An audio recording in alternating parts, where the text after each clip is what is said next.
It is our pal, Kevin Youkilis. Good morning.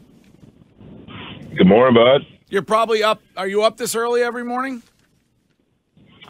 I am up this early. I got young kids. They're 7 and 9-year-olds and a daughter in high school, so we're up and at 'em all the time.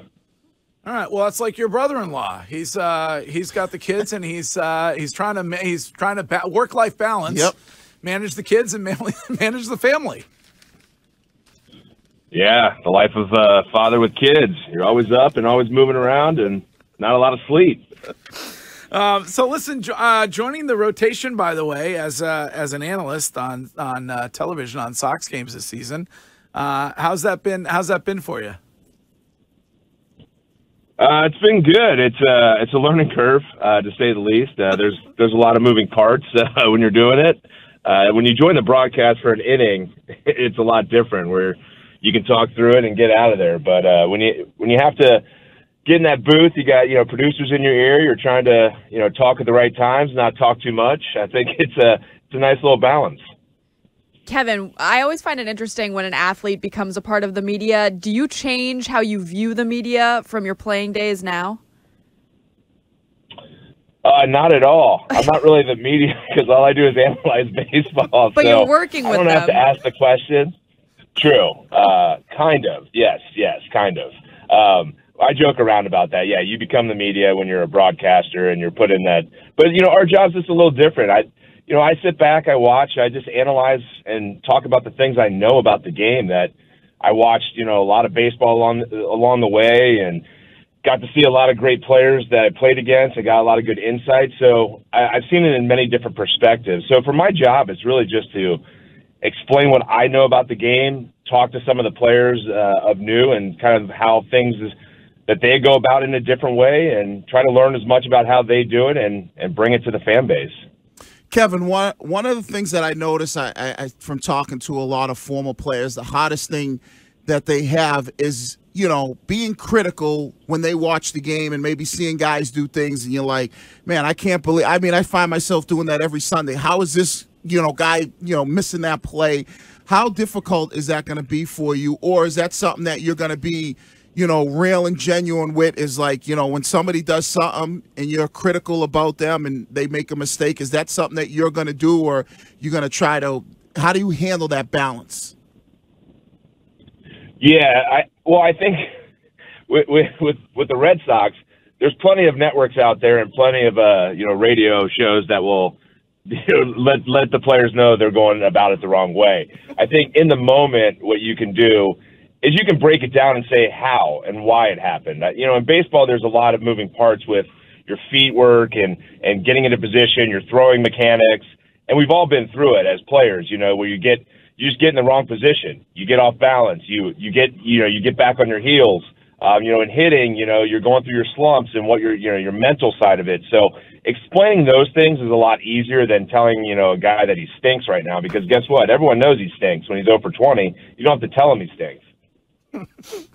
You look at what this team did last year, and I certainly think that Chaim Bloom has made a couple moves to get this team better. What for you when you look at issues going forward into the season? Is it really just questions about the rotation? Well, I think you're always questioning, the pitching. I think pitching, everyone knows, is you pitch the ball, you play good defense, you put the ball in play. That's one stat that people have kind of left out, but it's kind of the truth of the matter when you go look at the analytics of the guys that don't strike out as much. That's the key, and they got the lineup for it. But yeah, it's always pitching. It's staying healthy. I think that is where this Red Sox team just needs to get to a point where they can get over that hump with like Chris Sale coming back, and with Nate Eovaldi and Pivetta at the top. Those two guys are tough. And then you add in Sale. That's a good top three. So, and then there's a couple guys on the back end. You got a veteran Rich Hill. So I think the starting pitching just has to do just enough, and the bullpen has to do their job. A guy like Barnesy coming back and getting back to his form. I think that will be a huge part of it. But for me, it's always pitching. And the thing is, your team isn't set from opening day. I mean, you look, Kyle Schwarber was added last year and added a lot of value. There will be additions along the way, but, you know, the team wasn't supposed to be where they were last year. And, hey, I mean, 2 games away from the World Series, I think all Red Sox fans were happy with that. Do you think real quick, because I know Curtis has a question, do you think they overachieved last year or that team was what it was? I think they played up to their standards of how they can play. Overachieving, I wouldn't say it was overachieving. I think things just clicked. They got a great lineup. I mean, when you got a guy like Rafael Devers at third base, who's a young guy, who is getting better each year. This guy's an MVP caliber player. And then you got a Xander Bogaerts. Now you got Trevor Story, and you got Kike, who just leads by example in the clubhouse by being a goofball and does it on the field. I mean, there's a lot of moving parts there. And a Bobby Dahlbeck, I mean, this guy's going to get better too. I mean, I'm loving his at-bats this spring and his changes that he made in the last third of the season. So I don't think it's a fluke. I think it's just more along the lines of they have a lot of guys that are developing and growing. But for Red Sox Nation, it's a little different because they're not signing the 4 guys that are $150 million contracts. Uke, I wonder if you laugh at all when you hear today's Red Sox players talk about how tough Boston is to play in. Looking back at your time in 2004, you know, you were on that team in 2007. I mean, can you even convey to them what's changed since you guys were able to win a title for the first time in 86 years? Well, it definitely has changed. You know, there's a fan base that was definitely a lot more spoiled than their parents, right? I think they went through the hardships. It's the hardships I've had for 42 years of my life as a Bengals fan. I'm 43 now. Ooh, I'm 43. So, but yeah, I think. But I will say this: I think it's harder than ever to be a professional athlete. Social media is so outrageous and so out of control in so many ways that there's way more scrutiny than there ever was. I was very lucky that I was at the very end of the start of the start of Twitter and all that stuff was the end of my career, and I really didn't get involved or anywhere near it. So I think these guys have it harder in that sense. But yeah, there's a little bit more of a looseness about the fan base about winning. But when you win, the fans want to keep it going. Well, Kevin, maybe the Cincinnati Bengals will look for a new quarterback next year that could probably help out. He's going to be a free agent after his year with Tampa Bay. But when you know how it goes. Everybody's trying to figure out how to ask the Tom Brady questions when you're on. You know that's coming, right? Right, but I want to ask this question. You knew it was coming, right? Well, yeah, I mean, it always comes about somehow. I mean, there's no originality around here. Let's go. Come on. So I want to ask this question because I think when we look at Rafael Devers, tremendous hitter, struggles a little bit at third base. Is there any chance that maybe they move Trevor Story to third base and put Devers at second? And is it easier to play second base versus third base? Because I know you played third base at some point in time in your career. Would that be a better move to maybe solidify your infield defensively? No, I think that would be a very bad move to move Rafi to second base. He's played there his whole career. Listen, when you evaluate Rafi, I mean, the thing about the defense is this: third basemen are always going to make the most errors. Bottom line, that you just have to accept that. You have to embrace it. It's called the hot corner for a reason. You got to field it cleanly, and there's only a few out there that are just amazing every single day and don't make a lot of errors. But Rafi's growing. He's getting better. I think he's going to be fine there. But the key is Trevor Story. You don't want to move Trevor Story to third base. He's very athletic in the double play turn. The double play turn is the hard thing. You know, when you move a guy from third to second, I actually did it in AAA a little bit and got one assist at second base in the major leagues. I've been dying to tell that story for a long time. But you know, it's one of those things where second base is a very tough position in turning the double play, and you just have to have those great athletes in the middle. And up the middle, you want guys that can get to balls, and Trevor Story is that guy that can get to them. Do you think with the addition of Story, they have one of the best, if not the best, infield in the league? Yeah, it's going to be hard to top that infield. I mean, I think Bobby Dahlbeck's going to have a big year. He's a great first baseman defensively too. So when you look around that infield, you got three really good infielders. Four with Raffy. I think Raffy's just going to keep getting better. I saw him this spring in one game, a play he made. It looked different. It looked like he's starting to build more confidence and getting over that hump. So, yeah, I think offensively for sure, and then defensively we'll see. I think it's a really good, strong core. When it comes to capitalizing on the interest of younger fans, do you think Major League Baseball is doing enough when it comes to the game, or are there things that you would do differently? Yeah, well, I don't know there's much you can do. I mean, the times have just changed, and the attention spans are different. I think trying to change the game and trying to get a certain demographic to watch more is probably not rational thinking, in my opinion. I think there's people that love baseball, and they love the purity of baseball and what it is. There's no clock. You're playing outs. And I understand you're trying to get more of a fan base and you're trying to implement new things, but sometimes you might go a little overboard. But some of the things they're bringing up are not outrageous. So I think it will change in some regards, but I just think there's a fan base there that you're never going to capture because they're just not baseball fans.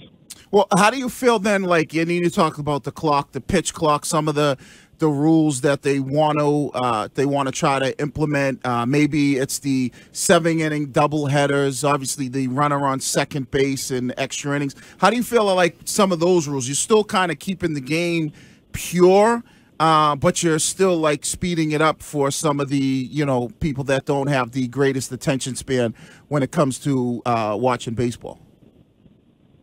Yeah, I love the 7-inning doubleheaders. As a player, I mean, there was nothing worse than those 9-inning doubleheaders. They were tough as a position player.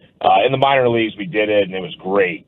So I'm a big fan of 7-inning doubleheaders. I really agree on that one. I know Alex Cora was talking about that too, and he also talked about the runner on second base. He liked it. I was indifferent about the runner on second base. It was probably the one thing I like. I don't know. I don't really have a true understanding of if it's really helping or it's hurting or, the impact of the game. But I think it's good. I mean, in some ways, now you got to – the thing for me that I like about the runner on second base and extra innings is it makes teams bunt a little bit more during the regular season. That allows the players to do it in September and October. You can't ask players to bunt in September and October if they haven't bunted all year. With the runner on second, extra innings, it might get guys to bunt more, so you can utilize that bunt in September and October to help your team try to win a game. Quick question for you on the Subaru of New England text line. Find your authorized Subaru retailer at SubaruofNewEngland.com. And texter Uke, 978 texter, wants to know how the beer business is. Oh, nice. The beer business is getting back in a lot of ways. We're finally the mandates on masks came off a couple weeks ago in entirety, and we're in Silicon Valley, which has been just an absolute nightmare with COVID restrictions through the 2 years of the pandemic. But it's getting back. It's growing, and our numbers are coming back, and it's been a long road, but we've gotten to where we want to be right now, and hopefully keep building upon it. And we're building our next project to help try to grow the brand and be able to make more beers. So that won't happen till 2023 Q4 of 2023 at the latest, probably the first quarter of 2024. So we're really excited about our next project. It's going to be in Manteca, California, and hopefully we can brew some beer that can ship out to the East Coast at some point. Well, speaking of that, and the East Coast and being here, on Sunday, I am honored to be hosting a fireside chat. I don't think I've ever hosted a fireside chat. Oh, you'll love it. I'm going to host a fireside chat with Uke at the Mass Restaurant Show, the food show, which is going on in the Seaport on Sunday. And so if you're attending... The poor fire. If you're attending, you will be able to enjoy all of the hardballs that I throw in the direction of Kevin Youkilis. Yeah, it's going to be a lot of fun. Yeah, talking to the New England Food Show. It sounds like a good place. What can go wrong there? Are you coming into the city for the whole weekend? What's your plan? Well, do you need my itinerary, Greg? I thought maybe we grab a little bite to eat or something. Maybe get together, talk about the old days on the old show. Oh, yeah. Maybe Spaz comes by. Maybe we kick him out of the table. We don't talk about him no more. Yeah.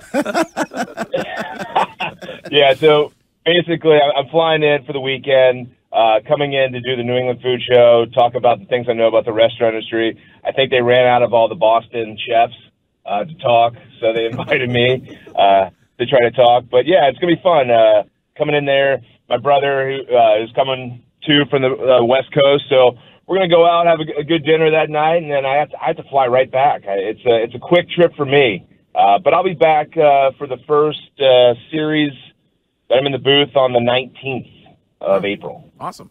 Wait, that's the Patriots Day game, right? Or no? Is that the Marathon Monday game? The 19th? The home opener is Friday the 15th. 15th, so 16th, 17th. No, right afterwards. Well, unfortunately, Spaz is retired from radio like your brother-in-law almost was. Yeah, like your brother-in-law almost was from football. Yes. That was a very short stint of retirement. And, we're back at it again. Was there like a family group chat? Did you have to take back your congratulations? Like, how does that work? Any gifts? Usually you get gifts. Did you get them a gift and then you get the gift back? How does that work? Yeah, no, there was, I'm trying to think. It was like a text message on a chain, and then like 15 minutes later at somebody's house, and I'm trying to keep it quiet. Don't tell anybody, right? Because I don't know when the news is coming out. And it was instantaneous news. Somebody's like, hey, your brother-in-law's coming back. I'm like, oh, here it comes. And then all of a sudden I'm like, here comes all the text messages, and here come all the stuff. Hey, did you know? That must be the worst. That's the big one. I'm like at cocktail parties. It's pretty funny.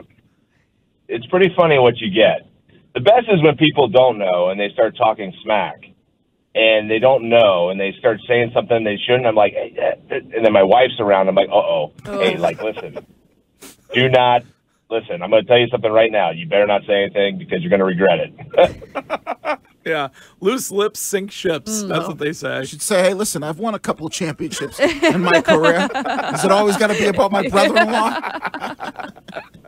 Hey, it's all good. I'll tell you what, the funniest story was when my niece graduated.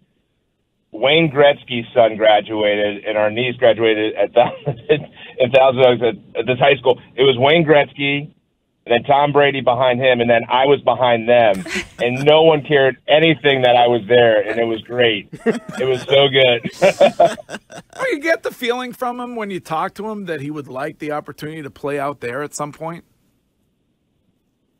I don't know. We've never had that discussion of if he would want to play out here. You know, I think they grew up big 49ers fans. I mean, it was a huge deal, and I have to joke around. I'm like, yeah, while you guys were celebrating a Super Bowl, I was sitting at home in Cincinnati crying my eyes out. And we've come a long way where we get to celebrate together, and we get to, get upset when we have that tough loss at the end of the year. So, I don't know. I don't know what his plans are. I think this is it. I don't know. We just sit back and watch, and it's his journey in life, and we're just here to support him through it. All right. Well, I'm really glad you came on this morning. We'll get you on whenever you want during the season, and excited to watch you on the broadcast, and more importantly, looking forward to seeing you on Sunday and having a good discussion at the food show. So we'll catch up on Sunday, and I can't wait. All right, Uke? Yep. Going to bring you some Loma Brew, too. So yeah, be ready. We're going to nice fireside chat with Brews. All right, good. All right, well, we'll drink some beers. We'll do some chatting, and we should have that. The beer should. There's got to be somebody who wants the beer here. You're not here yet, right? But you're on your way here. Yeah, no, we're just not at that. We're a brew pub right now, and so to be able to produce that much beer would be really tough, or a distributor wouldn't want to take us on right now. But we'll get there. We'll get it in, and then we're trying to also work on spirits down the road. Ooh. So stay tuned. Wiki woke up. Well, talk to Ty Law. Yeah, get it on that. Yes. All right, you great to talk to you. See you Sunday. All right. All right, guys, have a great one. All right, that is Kevin Youkilis.